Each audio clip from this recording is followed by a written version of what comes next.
السلام علیکم، بسم اللہ الرحمن الرحیم۔ آپ کا نام صفیہ تھا، والد کا نام حی بن اخطاب، جبکہ والدہ کا نام برہ یا زرہ تھا، جو قبیلہ بنو قریظہ کے سردار سموئیل کی بیٹی تھی۔ آپ رضی اللہ تعالیٰ عنہ کی ولادت نبی کریم صلی اللہ علیہ وآلہ وسلم کے اعلان نبوت سے تقریباً 2 سال بعد میں ہوئی۔ حضرت صفیہ رضی اللہ تعالیٰ عنہ کا قبیلہ بنو نذیر تھا۔ یہ یہودی کا بہت ممتاز قبیلہ تھا۔ آپ رضی اللہ تعالیٰ عنہ کے والد قبیلہ بنو نذیر کے سردار تھے، جو حضرت ہارون علیہ السلام کی نسل میں سے تھے۔ اولاد نبی اور قبیلے کے سردار ہونے کی وجہ سے آپ کو معاشرے میں عزت و احترام کی نگاہ سے دیکھا جاتا تھا۔ والدہ کی طرف سے بھی آپ رضی اللہ تعالیٰ عنہ کے خون میں سرداری کے اوصاف پائے جاتے تھے۔ آپ رضی اللہ تعالیٰ عنہ کی عمر جب 14 برس کی ہوئی تو آپ کی شادی اسلام بن مشکم الکرزی سے کر دی گئی، لیکن کچھ عرصے بعد اسلام بن مشکم نے آپ رضی اللہ تعالیٰ عنہ کو طلاق دے دی۔ اسلام بن مشکم اپنے قبیلے بنو نذیر کا سردار تھا، اسلامی دشمنی میں بہت سرگرم رہا کرتا تھا۔ غزوہ بدر کے بعد جب قریش مکہ کے رئیس ابو سفیان اپنے مقتولین بدر کا انتقام لینے کے لیے 200 اونٹ سواروں کے ساتھ مدینہ کی طرف بڑھے تو سیدھے اسی اسلام بن مشکم کرزی کے پاس آئے تھے۔ انہوں نے ابو سفیان کا پرجوش استقبال کیا، اعلیٰ قسم کے کھانے کھلائے، شراب پلائی اور حملہ کرنے کے لیے مدینہ طیبہ کے مخفی راز بھی ابو سفیان کو دیے۔ جب آپ صلی اللہ علیہ وآلہ وسلم ہجرت فرما کر مدینہ منورہ تشریف لے آئے، اسلام کی دعوت دی، لوگوں نے اسلام کو قبول کیا۔ مدینہ میں پہلے سے موجود مذہبی اثر و رسوخ کے مالک یہود کے مذہبی وقار میں خاطر خواہ کمی آنے لگی۔ بت پرست مشرقوں میں متسلسل کے ساتھ پھیلتی ہوئی یہودیت سکڑ گئی۔ دوسری طرف مکہ کے قریشی بدر میں ہلاک ہونے والے اپنے سرداروں کا انتقام لینے اور اسلام کو ختم کرنے کے لیے مدینہ کے یہودیوں کو اپنے ساتھ ملا رہے تھے۔ گویا مشرکین مکہ اور یہود مدینہ دونوں اسلام کو مٹانے کے لیے اکٹھے ہو گئے۔ سیدہ صفیہ رضی اللہ تعالیٰ عنہ کے قبیلے بنو نذیر نے ایک بار سازش کر کے آپ صلی اللہ علیہ وآلہ وسلم کو پتھر گرا کر قتل کرنا چاہا، لیکن آپ صلی اللہ علیہ وآلہ وسلم کو اللہ تعالیٰ نے اس سازش کی اطلاع کر دی۔ آپ صلی اللہ علیہ وآلہ وسلم دوسرے راستے سے بحفاظت نکلنے میں کامیاب ہو گئے۔ دوسری بار قریش مکہ کے کہنے پر بنو نذیر نے آپ صلی اللہ علیہ وآلہ وسلم کو قتل کرنا چاہا، اور چال یہ چلی کہ آپ صلی اللہ علیہ وآلہ وسلم کو پیغام بھیجا کہ آپ 3 آدمی لے کر ہمارے پاس تشریف لائیں، ہم بھی 3 علماء کو ساتھ لے کر آتے ہیں، آپ اسلام سمجھائیں۔ اگر ہمارے علماء نے آپ کی دعوت کو تسلیم کر لیا تو ہم بھی ایمان لے آئیں گے۔ آپ صلی اللہ علیہ وآلہ وسلم نے اسے منظور فرمایا۔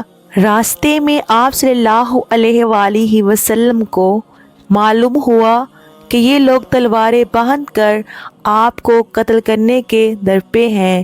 تب آپ صلی اللہ علیہ وآلہ وسلم نے ان کا محاصرہ کیا۔ کئی دن تک یہ محاصرہ جاری رہا۔ لشکر اسلام نے ان کی معاشی قوت کے اتصال کے لیے ان کے باغات تک جلا دیے۔ جب یہ ہر طرف سے بے بس ہو گئے تو انہوں نے صلح کی درخواست کی۔ بالآخر بنو نذیر کو مدینہ سے جلا وطنی اختیار کرنے مجبور کیا گیا۔ وہ اس شرط کے ساتھ راضی ہوئے کہ جس قدر مال و اسباب اونٹوں پر لے جا سکیں لے جانے دیں، تو ہم مدینہ سے نکل جائیں گے۔ چنانچہ جلا وطنی پر مجبور ہونے والوں میں سیدہ صفیہ رضی اللہ تعالیٰ عنہ کے والد حی بن اخطاب اور اسلام بن ابی حلقی کنایا بن الربیہ کے علاوہ چند دیگر لوگ بھی بنو نذیر سے خیبر کی طرف چلے گئے۔ وہاں لوگوں نے ان کا اس قدر احترام کیا کہ خیبر کا سردار تسلیم کر لیا۔ خیبر پہنچ کر آپ رضی اللہ تعالی عنہ کے والد نے آپ کا نکاح کنان بن ابی الحقیق سے کر دیا۔ کنان خیبر کے سردار ابو رافع کا بھتیجا تھا اور خود بھی خیبر کے قلعہ القموس کا حاکم تھا۔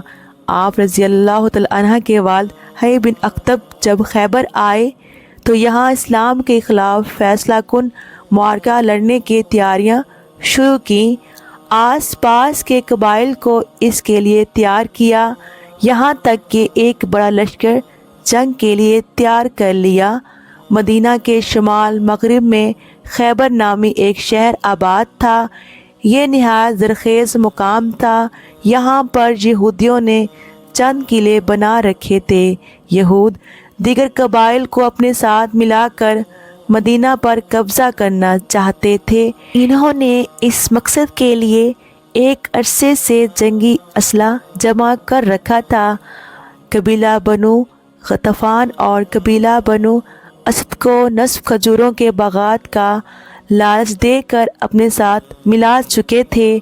آپ صلی اللہ علیہ وآلہ وسلم ان کی تیاریوں اور اسلحہ جمع کرنے کا علم ہوا تو آپ صلی اللہ علیہ وآلہ وسلم نے حضرت صبا بن عرفات غفاری رضی اللہ تعالی عنہ کو حاکم مدینہ مقرر فرمایا اور خود 1400 افراد پر مشتمل صحابہ کرام کے قافلے کے ہمراہ خیبر کی طرف روانہ ہوئے۔ حضرت سیدنا علی المرتضیٰ رضی اللہ تعالی عنہ نے قلعہ کا دروازہ اکھاڑ پھینکا اور مسلمانوں کو فتح ہوئی۔ اس پورے غزوے میں 93 یہودی ہلاک ہوئے جبکہ 15 مسلمان شہادت کے اعلیٰ مقام پر فائز ہوئے۔ غزوہ خیبر میں کئی نامور پہلوان، جنگجو اور یہودیوں کے سردار مارے گئے۔ حضرت صفیہ رضی اللہ تعالی عنہ کے خاندان کے سارے افراد اسی غزوے میں قتل کر دیے گئے یا جنگی قیدی بنا لیے گئے۔ جنگ کے بعد تمام قیدی اور مال غنیمت ایک جگہ جمع کیے گئے۔ اسی دوران حضرت صفیہ رضی اللہ تعالی عنہ ان کی ایک رشتہ دار خاتون کو حضرت بلال رضی اللہ تعالی عنہ پکڑ کر لائے۔ راستے میں مقتولین کی لاشیں خاک و خون لتھڑی ہوئی پڑی تھیں۔ ان میں سیدہ صفیہ رضی اللہ تعالی عنہ کے والد، بھائی، شوہر اور خاندان کے بعض دوسرے لوگوں کی بھی لاشیں تھیں۔ سیدہ صفیہ رضی اللہ تعالی عنہ نے ان لاشوں کو دیکھ کر لیکن بالکل تحمل کا دامن نہیں چھوڑا، جبکہ آپ کے ساتھ قید ہونے والی دوسری خاتون نے جب لاشیں دیکھی تو بے قابو ہو کر رونا پیٹنا شروع کیا۔ آپ صلی اللہ علیہ وآلہ وسلم کو جب اس عورت کے رونے کا علم ہوا تو آپ صلی اللہ علیہ وآلہ وسلم نے حضرت بلال رضی اللہ تعالی عنہ کی تربیت کرتے ہوئے فرمایا، بلال، تمہارے دل میں رحم پیدا نہیں ہوا کہ ان عورتوں کو اس راستے سے لائے ہو جہاں ان کے باپ اور بھائی خاک و خون میں لتھڑے پڑے ہیں۔ حضرت صفیہ رضی اللہ تعالی عنہ قیدیوں کے پاس بیٹھ گئیں۔ جب مال غنیمت تقسیم ہونے لگا تو حضرت وہیہ کلبی رضی اللہ تعالی عنہ نے حضرت صفیہ رضی اللہ تعالی عنہ کو اپنے لیے پسند فرمایا۔ بعض صحابہ کرام رضی اللہ تعالی عنہ نے سیدہ صفیہ کی حیثیت کا خیال فرماتے ہوئے آپ صلی اللہ علیہ وآلہ وسلم سے عرض کیا، یا رسول اللہ صلی اللہ علیہ وآلہ وسلم، صفیہ بنو قریظ اور بنو نذیر کی رئیس زادی ہے۔ خاندانی وقار کے پیش نظر وہ ہمارے سردار محمد صلی اللہ علیہ وآلہ وسلم کے لیے زیادہ موزوں ہے۔ رسول اللہ صلی اللہ علیہ وآلہ وسلم نے یہ مشورہ قبول فرما لیا اور وہیہ کلبی رضی اللہ تعالی عنہ کو دوسری لونڈی عطا فرما کر سیدہ صفیہ رضی اللہ تعالی عنہ کو آزاد کر دیا اور یہ اختیار دیا کہ وہ چاہیں تو اپنے گھر چلی جائیں اور اگر چاہیں تو آپ صلی اللہ علیہ وآلہ وسلم کے نکاح میں آ جائیں۔ اسی موقع پر سیدہ صفیہ رضی اللہ عنہا نے اسلام کو دل و جان سے قبول کر لیا اور اہل ایمان کی صف میں شامل ہو گئیں۔ ابراہیم بن جعفر اپنے والد سے روایت کرتے ہیں، وہ کہتے ہیں جب صفیہ رضی اللہ عنہا نبی صلی اللہ علیہ وآلہ وسلم میرے سخت ترین یہودی دشمنوں میں سے رہے، یہاں تک کہ اللہ نے انہیں ہلاک کر دیا، پھر اللہ کے رسول صلی اللہ علیہ وآلہ وسلم نے ان سے ارشاد فرمایا، فیصلہ تمہارے ہاتھ میں ہے، اگر تم اسلام قبول کر لو تو میں تمہیں اپنے پاس ہی روک لوں گا، اور اگر تم یہودیت پر برقرار رہنا چاہو تو ایسا ہے کہ میں تمہیں آزاد کر دیتا ہوں، تم اپنی قوم کے پاس چلی جاؤ۔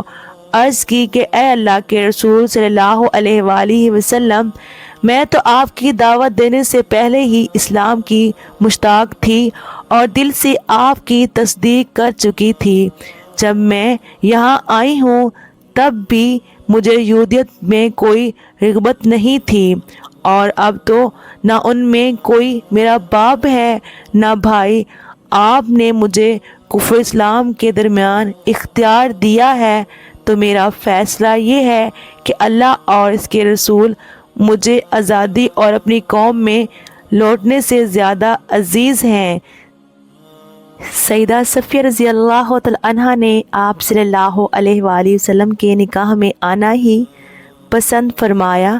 خیبر سے واپسی پر جب آپ سدرۃ الروا کے مقام پر پہنچے تو سیدہ صفیہ رضی اللہ عنہا حیض سے پاک ہوئیں، تب آپ صلی اللہ علیہ وآلہ وسلم ان کے ساتھ آئے، شب عروسی گزاری، اور دوسرے دن آپ صلی اللہ علیہ وآلہ وسلم نے دعوت ولیمہ کی۔ ان کا حق مہر ان کی اپنی آزادی تھی۔ یہاں سے چلتے وقت آپ صلی اللہ علیہ وآلہ وسلم نے سیدہ صفیہ رضی اللہ عنہا کو خود اپنے اونٹ پر سوار فرمایا اور خود اپنی چادر مبارک سے ان پر پردہ کیا۔ پردہ کرانے میں حکمت یہ تھی کہ لوگوں کو یہ معلوم ہو جائے کہ سیدہ صفیہ رضی اللہ عنہا آپ صلی اللہ علیہ وآلہ وسلم کی زوجہ ہیں، بندی نہیں۔ یہ رسول صلی اللہ علیہ وآلہ وسلم کا 10واں نکاح مبارک تھا۔ دعوت ولیمہ وغیرہ سے فارغ ہونے کے بعد سیدہ صفیہ رضی اللہ عنہا آپ صلی اللہ علیہ وآلہ وسلم کے ہمراہ مدینہ منورہ تشریف لائیں۔ آپ رضی اللہ عنہ کو حضرت حارث بن نعمان انصاری رضی اللہ عنہ کے مکان پر ٹھہرایا گیا۔ رضی اللہ عنہ کے حسن و جمال کی تذکرہ مدینے کی عورتوں میں پھیل گیا، چنانچہ ازواج مطہرات اور انصار و مہاجرین کی خواتین آپ کو دیکھنے کے لیے تشریف لائیں۔ اسی دوران رسول اللہ صلی اللہ علیہ وآلہ وسلم کی لخت جگر سیدہ فاطمہ الزہرا رضی اللہ عنہا بھی سیدہ صفیہ رضی اللہ عنہا کی زیارت کے لیے تشریف لائیں۔ جب سیدہ صفیہ رضی اللہ عنہا کو معلوم ہوا کہ فاطمہ رضی اللہ عنہا نبی کریم صلی اللہ علیہ وآلہ وسلم کی لخت جگر ہیں، تو انہوں نے اپنے کانوں کے جھمکے اور زیورات اتار کر ان کی خدمت میں پیش کیا، اور ان کے ساتھ جو دوسری خواتین تشریف لائیں انہیں بھی کوئی نہ کوئی زیور تحفے میں دیا۔ سیدہ صفیہ رضی اللہ عنہا کے چہرے پر زخم کا ایک نشان تھا۔ آپ صلی اللہ علیہ وآلہ وسلم نے اس بارے میں آپ رضی اللہ عنہ سے پوچھا کہ یہ کیا ہے؟ سیدہ صفیہ رضی اللہ عنہا نے عرض کی، یا رسول اللہ صلی اللہ علیہ وآلہ وسلم، میں نے ایک رات خواب میں دیکھا کہ آسمان سے چاند ٹوٹ کر میری گود میں آ گرا ہے۔ جب میں نے یہ خواب اپنے خامند کنان بن ابی الحقیق کو سنایا، اس نے یہ کہہ کر کہ تو ملکہ عرب بننا چاہتی ہے، میرے منہ پر زور سے تھپڑ مارا، جس کی وجہ سے یہ نشان پڑ گیا۔ آپ نے جو خواب میں دیکھا اس کی تعبیر یوں پوری ہوئی کہ آپ رضی اللہ عنہ پوری کائنات کے سردار کی زوجہ بن گئیں۔ ایک دن حضور اکرم صلی اللہ علیہ وآلہ وسلم سیدہ صفیہ رضی اللہ تعالی عنہ کی باری کے دن ان کے پاس تشریف لائے۔ سیدہ رضی اللہ تعالی عنہ کو روتا پا کر سب گروہ زاری پوچھا، عرض کیا سیدہ عائشہ صدیقہ رضی اللہ تعالی عنہ اور سیدہ حفصہ رضی اللہ تعالی عنہ آ کر مجھے ایذا دیتی ہیں، کہتی ہیں کہ ہم صفیہ رضی اللہ تعالی عنہ سے بہتر ہیں، کیونکہ ہمیں نبی کریم صلی اللہ علیہ وآلہ وسلم کے نسب مبارک کی شرافت حاصل ہے۔ حضور اکرم صلی اللہ علیہ وآلہ وسلم نے فرمایا، تم نے کیوں نہیں کہا کہ تم کیوں مجھ سے بہتر ہو، حالانکہ میرے باپ ہارون علیہ السلام ہیں اور میرے چچا موسیٰ علیہ السلام ہیں۔ آپ صلی اللہ علیہ وآلہ وسلم کے مرض وفات میں تمام ازواج مطہرات آپ صلی اللہ علیہ وآلہ وسلم کی عیادت کے لیے حضرت عائشہ رضی اللہ تعالی عنہ کے حجرے میں تشریف لائیں۔ حضرت صفیہ رضی اللہ تعالی عنہ نے حضور صلی اللہ علیہ وآلہ وسلم کو بے چینی کی حالت میں دیکھا تو آپ کا دل بھر آیا، چنانچہ آپ رضی اللہ تعالی عنہ نے عرض کی، یا رسول اللہ صلی اللہ علیہ وآلہ وسلم، کاش آپ کی بیماری مجھے ہو جاتی۔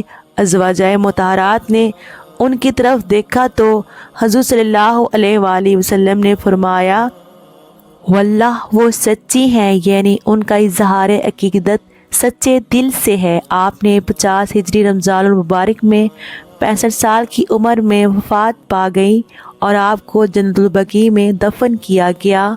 آپ رضی اللہ تعالی عنہ نے اپنا ذاتی مکان اپنی زندگی میں ہی اللہ کی راہ میں صدقہ کر دیا تھا، البتہ ترک میں 1 لاکھ درہم چھوڑ دیے اور ان کی 1/3 کی وصیت اپنے بھانجے کی جو ابھی تک مسلمان نہیں ہوا تھا۔ لوگ اس کو حصہ دینے میں شش و پنج کا شکار ہونے لگے تو سیدہ عائشہ رضی اللہ تعالی عنہ نے فرمایا، لوگو اللہ سے ڈرو اور صفیہ کی وصیت پوری کرو۔ چنانچہ آپ کی وصیت پر اللہ تعالیٰ ہمیں صحابہ اہل بیت سے محبت کرنے کی توفیق عطا فرمائے اور ہمارا خاتمہ ایمان پر فرمائے، آمین۔ ناظرین، کمنٹ باکس میں اللہ تعالیٰ کے 99 ناموں میں سے ایک نام ضرور ٹائپ کیجیے گا اور مجھ سے کوئی غلطی ہوئی ہو تو میری اصلاح ضرور کیجیے گا۔ شکریہ۔